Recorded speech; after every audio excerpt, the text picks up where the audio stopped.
Hey, welcome to Faith on Hill's online Sunday morning service. We gather together every Sunday morning at 10:30 a.m., both online and in person. Now, in person, we gather at our building on Hill Road. We're here in the Oak Grove neighborhood serving Oak Grove, Gladstone, Milwaukee. We have kids' church. We have worship through prayer and song. We gather together in community to study the Bible together, and then we meet throughout the week in small groups. And we have small groups that meet on Wednesday nights online. We have a small group on Tuesday nights, a small group on Sunday mornings, and we have youth group that meets at 7 p.m. here at the church building on Tuesday nights. You can follow us at Faith on Hill on social media, and if you search Faith on Hill Church on YouTube, Spotify, Apple Music, you can find all of our online content. And of course, we have the Sunday live stream on our website, faithonhill.com. We're going to continue our study in the book of Joshua, and today we're going to look at chapter 4. Well, Joshua chapter 4, in verse 1, says, "When the whole nation had finished crossing the Jordan River, then Yahweh said to Joshua, 'Choose 12 men from among the people, one from each tribe.'" The nation of Israel was divided into 12 tribes, representative of the 12 sons of Jacob. You had Abraham. Abraham had a son named Isaac. Isaac had a son named Jacob, and Jacob had 12 sons. And these are the basis of the 12 tribes of Israel. Now, the Levites were the priestly tribe, and they kind of didn't get a share the way everybody else did. They didn't get the land partitioned to them. They got cities within the land, but they were spread out all over the land of Israel so that they could serve as priests, and we might think of them as pastors to the nation. And so Joseph, you might know of him from the Prince of Egypt and all that, his two sons, Ephraim and Manasseh, got their share. There's no tribe of Joseph. There's the half tribes of Ephraim and Manasseh. So that's kind of how this all works. And one representative from each of the 12 tribes goes out into the middle of the river. In verse 3, God says, "Tell them to take up 12 stones from the middle of the Jordan River, right where the priests are standing." So before this, God had told them, if you remember last week, that the priests were supposed to go out into the Jordan River, and as they stepped foot into the Jordan, the waters of the Jordan River stopped flowing, the ground dried up, and the people of Israel were able to cross the Jordan River on dry ground. And the priests stood out there the whole time. And the people were not to come within 3,000 feet of the priest except for these 12. And they were allowed to go near and collect 12 stones. And I would imagine they were as big as they could find. 12 stones from the middle of the water, where the waters of the Jordan River normally ran. And take these 12 stones and carry them over with you and put them down at the place where you stay tonight. So Joshua called together the 12 men he had appointed from the Israelites, one from each tribe, and he said to them, "Go over before the ark of the Lord your God in the middle of the Jordan, and each of you is to take up a stone on his shoulder according to the number of the tribes of Israel, and this is to serve as a sign among you. In the future, when your children ask you, 'What do these stones mean?' you tell them that the flow of the Jordan was cut off before the ark of the covenant of Yahweh. When it crosses the Jordan, the waters of the Jordan were cut off. And these stones are to be a memorial to the people of Israel forever." So the Israelites did as Joshua commanded them. And they took the 12 stones from the middle of the Jordan River, according to the number of the tribes of the Israelites. And as Yahweh had told Joshua, they carried them over with them at the spot where the priests who carried the Ark of the Covenant had stood, and they are there to this day. So what the writer is saying is, you can still go see this spot. You can still go check this out. And now the priests who carried the ark remained standing in the middle of the Jordan until everything that Yahweh had commanded Joshua was done by the people, just as Moses had directed Joshua. The people hurried over, and as soon as all of them crossed, the ark of the Lord and the priests came over to the other side while the people watched. The men of Reuben, Gad, the half-tribe of Manasseh crossed over, ready for battle in front of the Israelites as Moses had directed them. About 40,000 armed for battle crossed over before the Lord to the plains of Jericho for war. Now, we said last week no one really knows how many people made up the people of Israel at this point. It could be as low as 600,000, and it could be as many as 2.5 million. This 40,000 ready for battle are just from these 2.5 tribes. So if you say, if you're averaging, you can kind of get an idea. I don't think it matters. The idea is more important than how many crossed is this. It's that they crossed. Their families were already settling down east of the Jordan River in the area that we might now think of as like the Golan Heights in Israel. They were settled down. They were getting ready to start their farms and their vineyards and have their livestock graze, but they weren't done. They had obligations to the family. And so they sent over their fighting men, and their fighting men led the charge. They were the people at the front of the line, defending the people as they came in case they were attacked. And they were showing by being in the front, we are with you. So, it says in verse 14 that day Yahweh exalted Joshua in the sight of all Israel, and they stood in awe of him all the days of his life, just as they stood in awe of Moses. Now, Joshua is a new guy. He's not new on the scene. Everybody knows who Joshua is. He was Moses' right-hand man, second in command. He was one of the 12 spies. He was one of the 2 of the 12 spies, the only 2 who were faithful to God, who said, hey, we can go and take this land that God has given us. Joshua was known, but he hadn't been the leader. Moses had been the leader for most of their lives. In fact, for some, we might even say almost all the people of Israel. Moses was the only leader they had ever known, and here comes Joshua along the way. And what it makes clear here is that Joshua now has the authority to command and lead the people at the same level that Moses did. But it wasn't because of anything he did. It only was because of what God did in their presence. Now, I think people mistake this whole thing as a talk about leadership. And here's Joshua, and he's a leader, and this is a whole message on leadership. I don't think that's what this is about. Let's keep reading and find out why. Now, it says, verse 17, Joshua commanded the priests come up out of the Jordan, as the priests came up out of the river carrying the ark of the covenant of the Lord, and no sooner had they set their feet on dry ground than that the waters of the Jordan returned to their place and ran at flood stage as before. Now, on the 10th day of the first month, the people went up from the Jordan and camped at Gilgal on the eastern border of Jericho. And Joshua set up at Gilgal the 12 stones that they had taken out of the Jordan. And he said to the Israelites, in the future, when your descendants ask their parents, what do these stones mean? Tell them, Israel crossed the Jordan on dry ground. For the Lord your God dried up the Jordan before us until we had crossed over, and he did this so that all the people of the earth might know that the hand of Yahweh is powerful, and so that you might always fear the Lord your God. When the Amorite kings, chapter 5, verse 1, when the Amorite kings west of the Jordan and all the Canaanite kings along the coast heard how Yahweh had dried up the Jordan before the Israelites until they crossed over, their hearts melted with fear, and they no longer had courage to face the Israelites. Meaning, they were preparing to fight. They knew that these invaders were coming. They were getting ready. And when they heard that God, the God of Abraham, the God of Isaac, the God of Jacob, the same God that we believe in, had done this great work, their fight went out of them. And that gave the people time and peace to get settled, get established in the land before they head to Jericho. God is working even when the people didn't see it until after the fact. Now, I said a minute ago that I don't think this is about leadership. And I would say that a majority of the Bible studies and sermons I've ever heard on this chapter kind of tend towards leadership. And I don't think there's anything wrong with that. I think it's a fine chapter to talk about leadership. But I don't think what it's about. I think it's about testimony. I really do. I think it's about testimony. Why do you take the stones out of the river? Other than, well, I mean, God told them to do it. But why? Why did they take up the stones out of the river? And it says that they one for each of the tribes of Israel, and they took these stones and they took them out, and then as God had commanded, they piled them up at the place they camped that night, which was the area known as Gilgal. So there they are.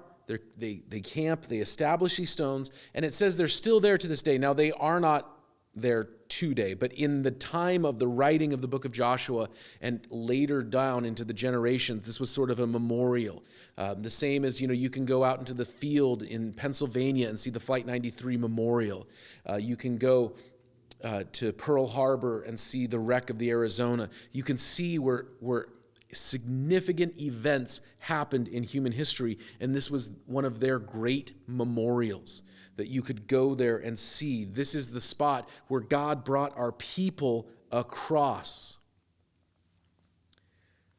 And he says, in the future, when your children ask, then you can tell them, this is the place where the Lord your God did this great thing.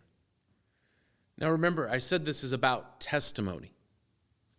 It's about testimony and reminder. The first is to ourselves, that for the rest of their lives, they could tell what they experienced, but they could also go back and remember and remind themselves. They could go and see the place where this great thing had taken place, that they had been a part of. You need these things for the hard times. You need to store up reminders of the work that God has done. Because in the easy days, it's easy to trust God. In the easy moments, it's easy to say, oh, God's done this, God's done that, he will take care of me. It's the hard moments that you need to go back and remember the memorial stones where God did his work. That time that God delivered you, that time that God moved powerfully, that time that you saw the strength of the Lord in your life, that time that Jesus was so real, that the Holy Spirit was moving so mightily. You need those moments so that you can cling to them and stand firm when you're not feeling it, when it's hard to see, when it's hard to remember. When everything around you seems to be going the wrong way, you can stand firm and say, I know the God that brought me across the Jordan River. I know the God who caused my feet to walk across on dry ground. I know the God who held the waters at bay. That is the Jesus that I know. And in this moment of doubt and confusion and storm and uncertainty, that is the same Jesus who I believe in this moment. This whole thing certainly helped Joshua's leadership. But for everybody else, the vast majority of the people, hundreds of thousands, millions of people, had nothing to do with Joshua's leadership. It had to do with establishing testimony for themselves and their personal faith in God. It also had to do with the future. When your children ask, this is the place. The stones were meant to be a living memorial, a living reminder, something that will provoke questions. Kids ask questions all the time. Hey, what's that about? What's going on there? And we have the opportunity to tell the story. Why is it that we do this? Why is it that we live here? Why is it that this is what we do every Christmas or Easter? This is what we do every Sunday. Why is it? And we can tell the story. Hey, you know what? We used to be these people. Or our family was these people. Or some point, this is when our family turned to God. At some point, this is when we stopped rebelling, and this is when we started following Jesus. And we can pass on the story of our own Jordan River crossing. We can pass on the story of our own experiences of faith, of the power of God. We can tell future generations, our children, our grandchildren, our nieces, our nephews, our spiritual children, this is what God has done. I don't know if you know the story of our group of churches. Faith on Hill is one of the founding churches in our denomination. And what happened was in the mid-'60s, there was a big move nationally to join with another group of churches. And the pastors and the leaders of our denomination, and the not just the pastors and the leaders, but just average church-going people, they said, we can't do it. We can't do it. The church across the street or the church 3 blocks over that's part of this group you want to join with, they don't believe that Jesus is real. He was just kind of a good idea. or they don't think he was literally the only way to God, or they don't believe that Jesus was really born of a virgin, and they don't really know if the Bible is true. We don't have a partnership, a commonality. We're not connected. It seems different. We can't join with them. And pastors were risking their retirement. Some pastors who were just years away from retirement. They risked their retirement. Churches risked their buildings. The reason we're here in Oak Grove and not in downtown Milwaukee is because the denomination, we were one of two churches, they wouldn't let us keep our building. We had to go build somewhere else. And so our church, the leaders and the people who were here at the time stepped out in faith, and they bought the property here, and they built the building, and they said, we're going to be here, and this is where we'll tell people about Jesus. Nobody is left who was there. Winnie McCord was the last one still alive and with us. And I got to hear her talk about it several times. She passed on to me and to us the great things that God did in 1968 and 69 and 1970 here in this place. And she passed them on to us. And there are those who are still around from the 90s, and they pass on to us what God was doing in the 90s. And we will pass on what God is doing in the 20-teens and the 2020s as we pass on to the next generation. This is the story of how God has worked in our families or in our church or in our community, so that they may believe, so that they may be strengthened, so they may know the right way to go. You know, one of the things that's really prominent here is the compare and the contrast. The people of God being led by the power of God versus, at the beginning of chapter 5, the Amorite kings, the Canaanites. And the people of Israel throughout their whole history, every generation was tempted to follow the ways and follow the false gods and follow the practices of these Canaanites or these Amorites or the Philistines or whoever. And what God is establishing here is a place to remind people and for you to easily tell the story to the next generation. This is where the true power of God worked. And these other gods that the other people follow are false and powerless. Finally, I think there's something to think about here. When the Bible says, honor your father and mother, why is that? One of the insights that we can gain into it is not from ancient Israel or ancient Middle Eastern cultures, but from current cultures here in America. Native American, Native Alaskan, First Peoples in Canada. And you see the great respect that they have in their culture for elders. And it gives us insight into what's going on here. Because for most of human history and for most of human experience, the primary, if not the only source of passing information from one generation to another is parents and grandparents telling children, village elders, tribal elders, community elders, passing that knowledge on to the larger community. One of the things that's very interesting, I sat in on a lecture several years ago about how we have this idea that, there were the storytellers and the village storyteller, whoever told the most interesting story, they got to be the village storyteller, and that's where we get the myths of God and Yahweh and the Bible and all of that. What they found is that cultures that were committed to verbal, auditory, oral tradition, they had a history and their transmission is incredibly accurate. You know, the storyteller couldn't come and tell the story and be like, ooh, he's telling it. People would say, hey, wait a minute, that's not how it goes. Because there was community reception. The person could get up at the festival or the feast and recite the story, recite the saga. And if they got it wrong, somebody would say, hey, wait a minute, that's not right. Hey, wait a minute, that's not what's going on. And they would hold them accountable for the story they told. I don't claim to be an expert in oral transmission or oral history. I just know that I've studied enough, I've read enough to feel confident that these ancient oral traditions are reliable. Now, we don't live in that same society. We don't live in that same cultural experience. And I'm not going to tell you one's better or it'd be better if we went back to something. I'm just going to say this is the world we live in. I have no illusion that I am the primary or sole source of information to my children or to the next generation. I, as a father and a husband, I am not that. your kids, my kids, your grandkids, your nephews, your nieces, the neighbors, the next generation get information from all kinds of places.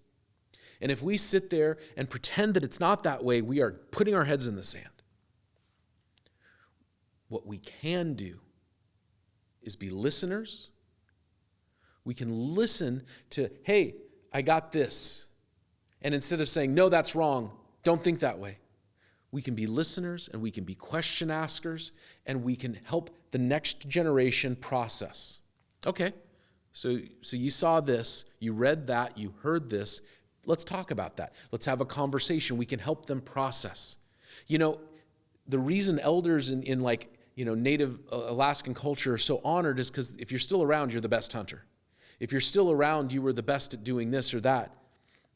And they pass on wisdom and knowledge. Many of us don't know. Our kids, our grandkids know more about technology than we do.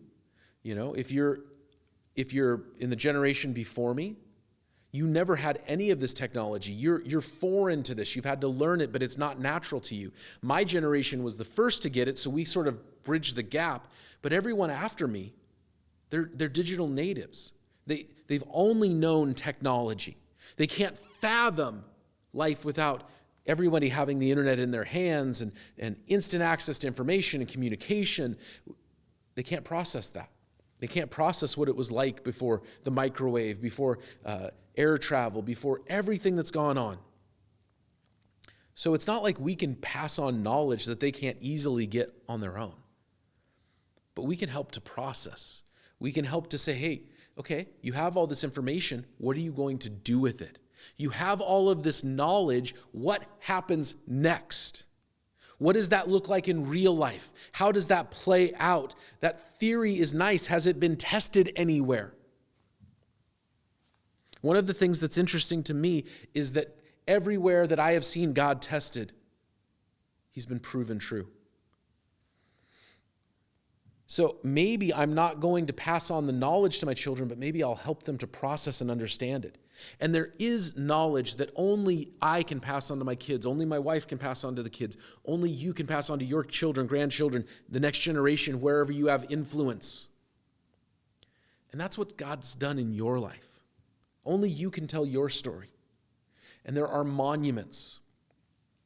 This might sound dumb, but every Christmas we put up our Christmas tree and we put up the ornaments, and I start telling stories because the ornaments that I inherited from the tree that we had when I was a kid, right? But we have these ornaments that I inherited, and I start to tell stories around this was from this Christmas. This happened. This is why we have this ornament. We started collecting ornaments of trips we've taken as a family. And so when we pull those out, oh, do you remember this trip? And we can tell that story, especially the ones where they weren't old enough to really remember. That's what's going on here with these monuments. These stones that are put out because when the tough times come, we need to remember. And when a future generation comes who wasn't there, right? Every year at 9/11, it becomes more apparent. No one who's in high school today, no one who is in college today was alive for 9/11. No one remembers it, right? If you were 30 years old when 9/11 happened, right? You maybe remember it vaguely, but you were a child. You were a little kid.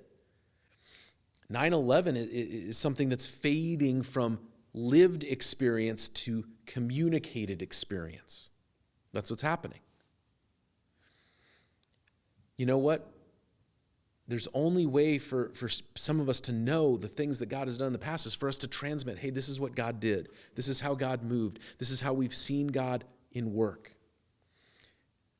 And you might say, well, what does this have to do with me now? Well, first of all, every person of faith has somebody that they can pass what they have seen and they've experienced. You can pass it on to somebody. I believe that firmly.